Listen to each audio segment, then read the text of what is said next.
Chapter 15. Gathering Evidence. The professor did not press Nancy for a further explanation. After they had conversed a few more minutes, he asked if he might see Mr. Haley now. "Go right in." Nancy nodded toward the man's room. Mr. Wardell found his uncle still asleep and returned to the living room. Presently, Ned, Bert, and Dave trudged in, exhausted by their attempt to repair the bridge. They told Nancy that while they had it anchored, considerable work would have to be done to make the bridge safe. "You won't be able to cross the ravine to return to your hotel," Ned told her. "I'll drive you back." "Thanks, Ned, but that won't be necessary. I want you to meet Professor Wardell." She pointed toward a dark corner of the room. "He has offered to take me in his car, which is parked at the Judson estate." The stranger rose from a chair and came forward. As the boys were introduced, Ned glanced at the man with a puzzled look. He was wondering how Wardell had become acquainted with Nancy. Even her explanation that he was Mr. Haley's nephew did not lessen Ned's feeling of jealousy. Nancy gave him a warm smile, as if to reassure him. Then she asked Ned to take good care of the patient while she and the professor went to the hotel. "I don't seem to be of much use at anything else," Ned muttered, turning away. During the drive to Deer Mountain Hotel, Nancy told her companion more about her father. The professor said he was eager to meet the lawyer. When they reached the lobby, Nancy said, "Will you please wait here while I go to Dad's room?" He nodded, and she went to the elevator. Nancy stopped a moment at George and Bess's room, but the cousins were not there. "Dad!" she cried, bursting in upon him. "I'm almost certain that the carved chest I found in the ravine is Miss Judson's missing property. I've brought Professor Wardell here. He's her former fiancé. I want you to talk to him." Mr. Drew smiled. "You work fast, Nancy. I'd like very much to meet him." After hearing his daughter's full story, including the rained-out golf match, he said, "Bring Professor Wardell up to my room where we can talk privately." Nancy hurried downstairs to get the professor. He and Mr. Drew immediately liked each other. Nancy listened tensely when her father broached the topic of his search for Miss Judson. "I appreciate your opinion, sir," Professor Wardell said respectfully, after he had listened to a summary of the evidence against the young woman. "But I cannot believe that Margaret knows anything about the jewel thefts. She was always so honorable and comes from a fine family. She couldn't possibly have any connection with a gang of thieves and smugglers." "Nevertheless," said Mr. Drew, "there are a few clues which seem to connect her with the affair. For instance, one of the stolen items is a jeweled compact. We know that Miss Judson had one." "That is not proof of her guilt," said the professor. "Of course not," agreed Mr. Drew. "It could easily be a coincidence." Nancy spoke up. "Did you ever hear Miss Judson speak of Martin Bartescu?" "Why, yes. I believe she met him in Europe." Nancy and her father exchanged quick glances. "Is Bartescu under suspicion?" Wardell asked. "Yes," Carson Drew answered gravely. "But so far the evidence against him is purely circumstantial.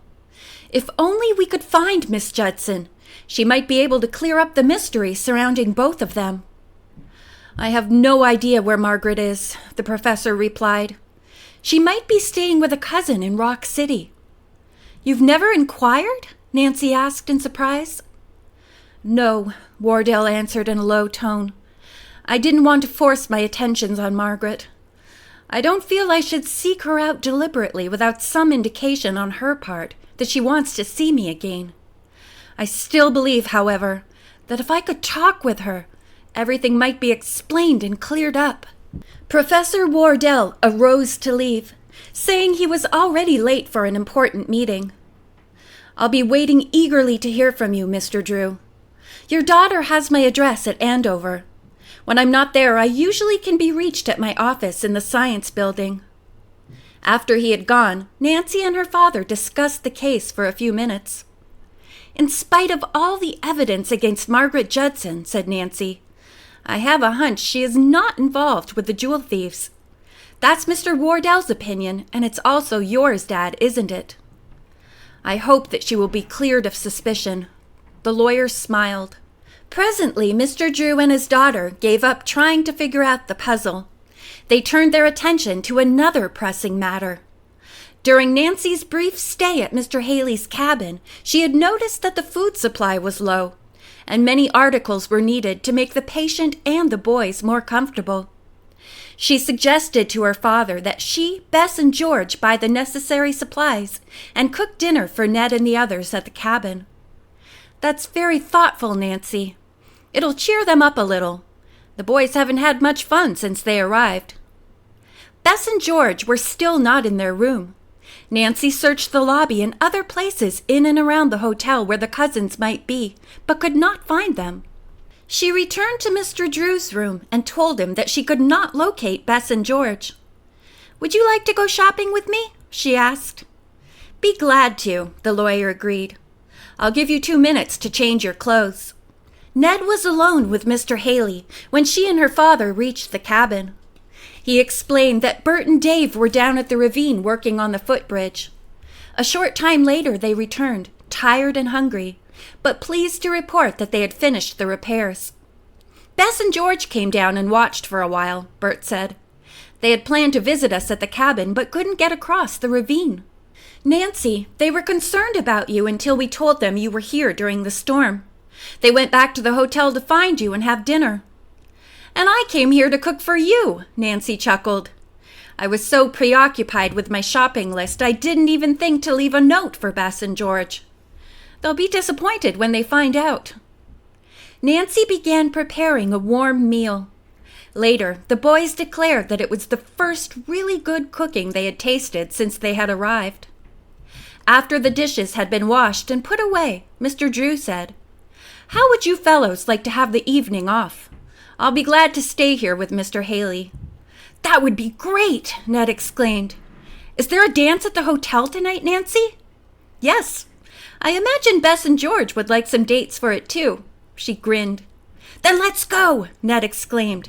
"Come on, fellows. We'll change our clothes right away." While they were getting ready, Nancy and her father sat with Mr. Haley in the adjoining room. "How are you feeling?" Mr. Drew asked him gently when he saw that the patient's eyes were open. "Better," he replied. "Only weak." "That's to be expected," Nancy said soothingly. "You have been very ill. Later, Dad will bring you some broth and toast." She did not wish to excite Mr. Haley by further conversation, but he seemed to want her to talk. Finally, Nancy went to the kitchen and took Miss Judson's photograph from the cupboard drawer, then returned to the sick man. "Would you like me to place this picture near you where you can see it?" she inquired. "Yes, please do," Mr. Haley answered. "Is Miss Margaret here now?" "She does not know you've been ill." "Then it was a dream. I thought she was seated beside me, holding my hand." "Perhaps you confused me with Miss Judson," Nancy said quietly. "Tell me, did you work for her at the mansion?" "Oh, yes. I took care of the trees in the garden and the flowers about the place. After Miss Margaret's parents died, she didn't have much money, but kept me on anyway." Tears glistened in Mr. Haley's eyes, and several moments elapsed before he spoke again. "Miss Margaret was good and kind," he told his listeners. "She never once spoke a harsh word to me in all the years I knew her. That's why it hurt me to see her so unhappy." "She was unhappy?" Nancy prompted as he fell silent again. "Yes. After her parents died, Miss Margaret was very lonely. She was to have been married, but the awful fire happened, and all her plans were changed."